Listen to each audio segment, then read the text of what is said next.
অবশেষে দায়িত্ব থেকে সরানো হলো মুন্সিগঞ্জের সেই আলোচিত স্টেনোটাইপিস্ট মিজানুর রহমানকে, যার বিরুদ্ধে দীর্ঘদিন ধরে ঘুষ, দুর্নীতি এবং সাংবাদিকদের হয়রানির অভিযোগে বিতর্ক চলছিল।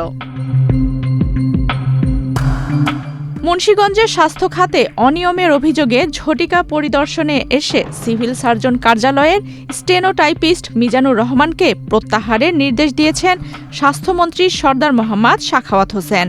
শুধু মিজানুর রহমানই নন, একই সঙ্গে জেলা সিভিল সার্জন ড কামরুল জমাদ্দার এবং মুন্সিগঞ্জ জেনারেল হাসপাতালের তত্ত্বাবধায়ক ড আহমদ কবিরকেও প্রত্যাহার করা হয়েছে।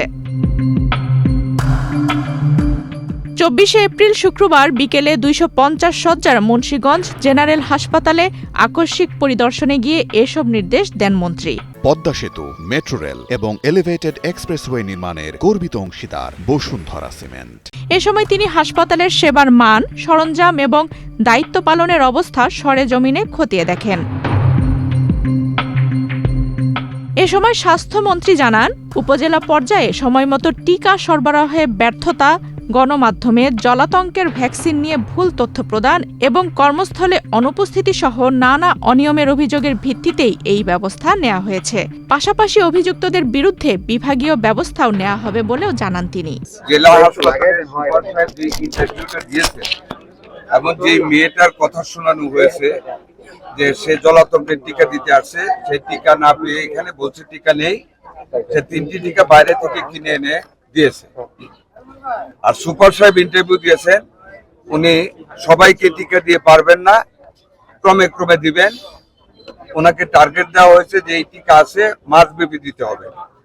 এই নিউজগুলির সাথে বাস্তবতার কোনো মিল নেই। না না, সমাজসেবা দিতে হবে না, আমাদেরই ফান্ড আছে, আমার এমএসআর ফান্ড আছে, এখন আমরা কুচ করেছি, টাকা আছে, আমাদের ভ্যাকসিনও আছে, নির্দেশনা দেওয়া আছে। এটা দেখে না খেয়ে ছুটে এসেছি, সবকিছু পেয়েছি। আমরা এই সুপারিনটেন্ডেন্টকে ক্লোজ করেছি। You will not be able to sit in the chair anymore. Fund ready আছে আমাদের, অভাব তো নাই। এই নিউজটা করে বরং একটা অ্যান্টি স্টেট অ্যাক্টিভিটিতে উনি পা দিয়েছেন, আমরা অ্যাকশন নিয়েছি, ওনাকে ক্লোজ করেছি এবং ওনাকে আমরা বিভাগীয় ব্যবস্থা নেওয়া হবে। খুব ফ্রাস্ট্রেটিং একটা নিউজ। আপনারও তো খারাপ লাগবে যে টিকা নাই, এরকম একটা জিনিস জলাতঙ্ক যেখানে যার কোনো চিকিৎসা নেই, কিন্তু আমার টিকা রেখেও সেই কথা। এদিকে সিভিল সার্জনের কার্যালয়ের স্টেনোটাইপিস্ট মিজানুর রহমানকে ঘিরে আগে থেকেই নানান অভিযোগ ছিল।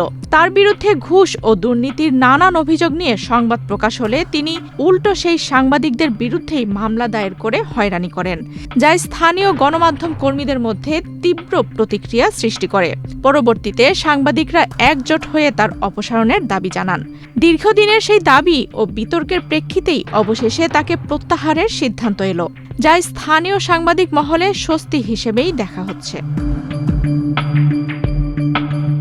আফসানা রিপা, ডেস্ক রিপোর্ট, বাংলাদেশ প্রতিদিন।